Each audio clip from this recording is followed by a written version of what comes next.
메시지가 기록되어 있습니다. 이 나움 선지자는 아수르 제국의 니느웨에 대한 그 심판을 예언했습니다. 우리가 잘 알듯이 이 아수르는 그 강대국이었고 니느웨는 거기 수도였는데 요나가 니느웨에 가서 전도를 했었죠. BC 780년경인데 그때 요나의 전도를 받고 모든 백성들이 하나님의 심판에서 이제 제외됐습니다. 그래서 구원받은 도성이었는데 그 이후에 또 이들이 하나님을 배반하고 대적해서 결국 하나님이 나움 선지자를 통해서 심판을 선언하는 것입니다. 그래서 이때는 BC 612년경이었고 그 니느웨가 BC 612년경에 바벨론에 의해서 아수르가 망합니다. 그래서 그런 것을 기록한 것이고 스바냐 선지자가 나움 선지자하고 함께 이 당시의 예언자였는데 그 스바냐 선지자도 똑같이 그렇게 선언한 것입니다. 그래서 하나님은 그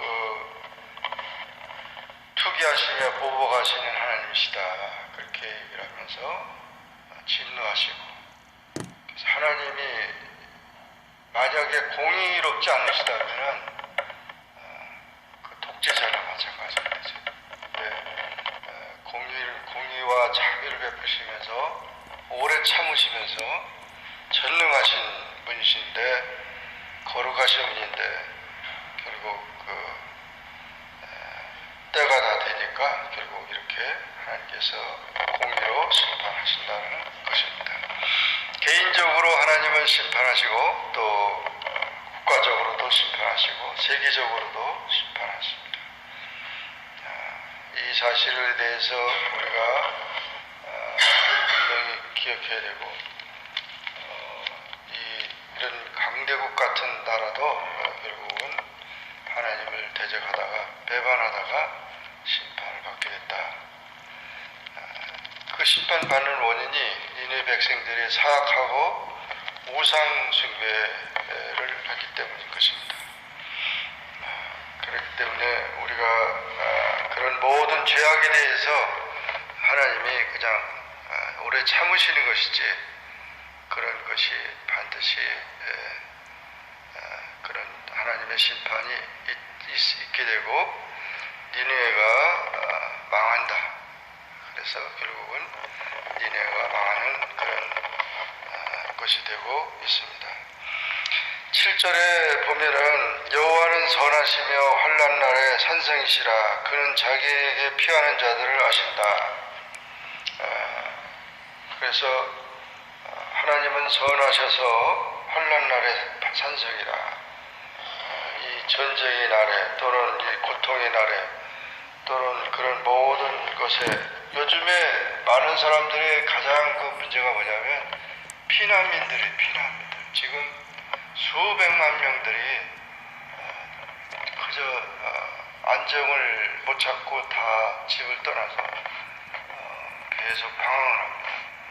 북한의 탈북자들도 그렇고 뭐 아프리카의 난민들도 그렇고 아프가니스탄도 그렇고 다 모든 게 다 지금 터키도 그렇고 수백만 명들이 집을 떠나서 지금 방황하고 있어요.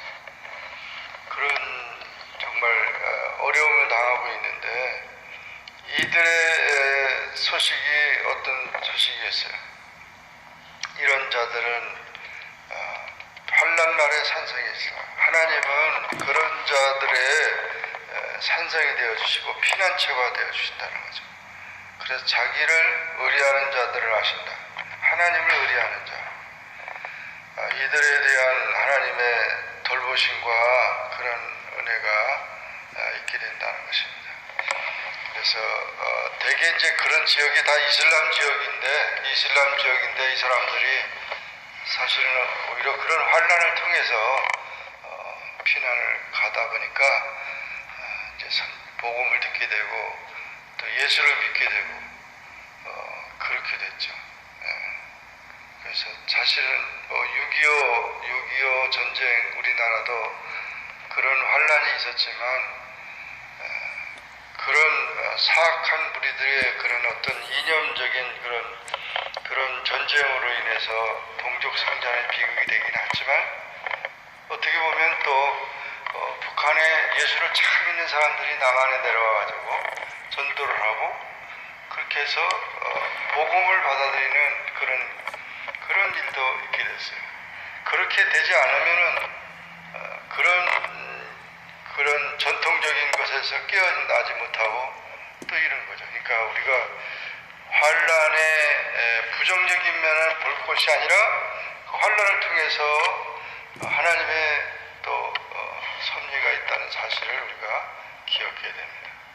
그래서 환란, 몸에 질병이 왔을 때 오히려 더 건강에 대해서 조심하잖아요. 그러니까 그런 것들이 통해서 자기를 발견하게 되고 또 하나님을 의뢰하는 것이 되면은 그것이 화가 변하여 복이 된다는 거예요.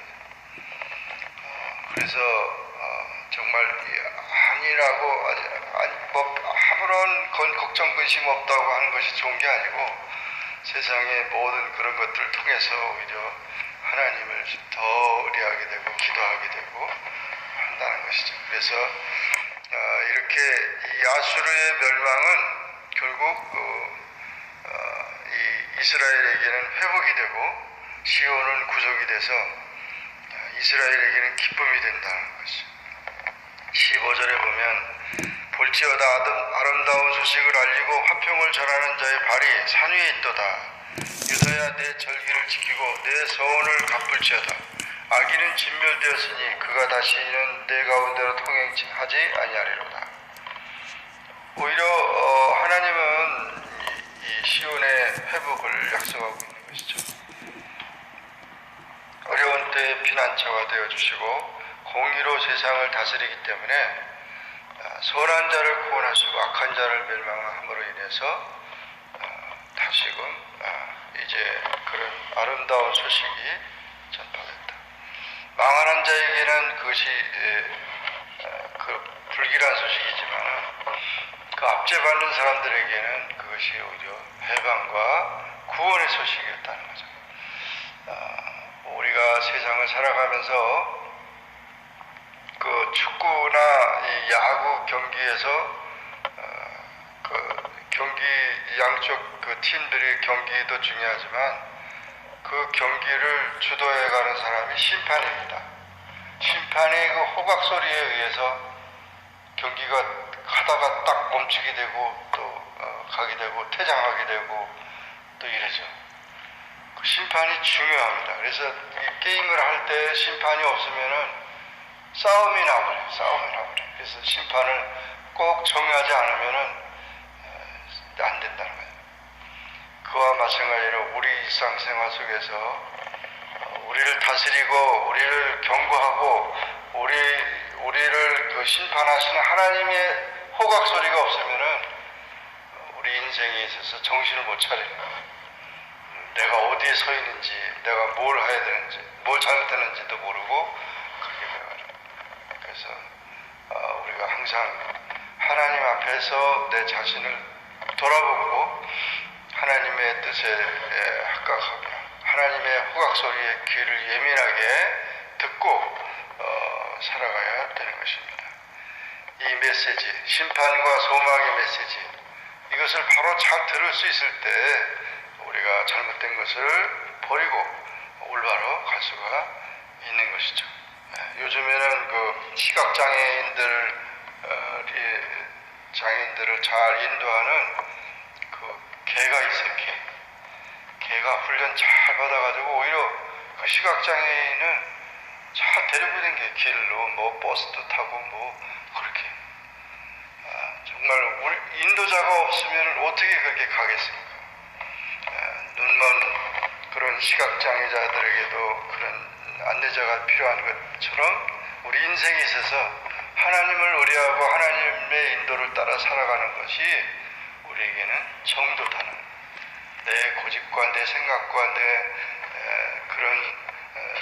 그런 꿈을 가지고 살아가는 게 아니고, 우리는 하나님의 인도를 따라서 살아가야 거기에 안전이고 거기에 이제 보호고 거기에 구원이 있다는 사실을 기억하라는 것입니다. 이 말씀을 기억하면서 망하는 자들을 따라가는 것이 아니고 구원받는 자들을 따라가고 하나님의 그 피난처를 찾는 그런 우리의 모든 삶이 되기를 주의 이름으로 축원합니다. 기도하겠습니다. 주님 감사합니다. 오늘도 기도함으로 하루를 살게 하시니 감사합니다. 나훔서 1장을 통하여 아수르의 수도 니느웨의 심판의 메시지와 또 고난당하고 어려움당했던 이스라엘 백성들의 그 소망의 메시지를 우리가 보면서 여호와는 선하시고 환난 날에 산성이시며 그는 자기에게 피하는 자들을 아신다고 했습니다. 주님, 우리가 하나님을 의뢰하는 길이 사는 길이고 아름다운 소식이고 화평을 전하는 그런 삶인 것을 기억하고 온전히 하나님을 신뢰하며 하나님만 따라가는 주님의 자녀들이 다 되게 하여 주옵소서. 예수님의 이름으로 기도하옵나이다. 아멘. 하늘에 계신 우리 아버지여, 이름이 거룩히 여김을 받으시오며 나라 임하옵시며 뜻이 하늘에 신 것 같이 땅에서도 이루어지이다. 오늘날 우리에게 일용할 양식을 주옵시고 우리가 우리에게 죄진 자를 사해 준 것 같이 우리 죄를 사하여 주옵시고 우리를 시험에 들게 하지 마옵시며 다만 악에서 구하옵소서. 대개 나라와 권세와 영광이 아버지께 영원히 싸움나이다.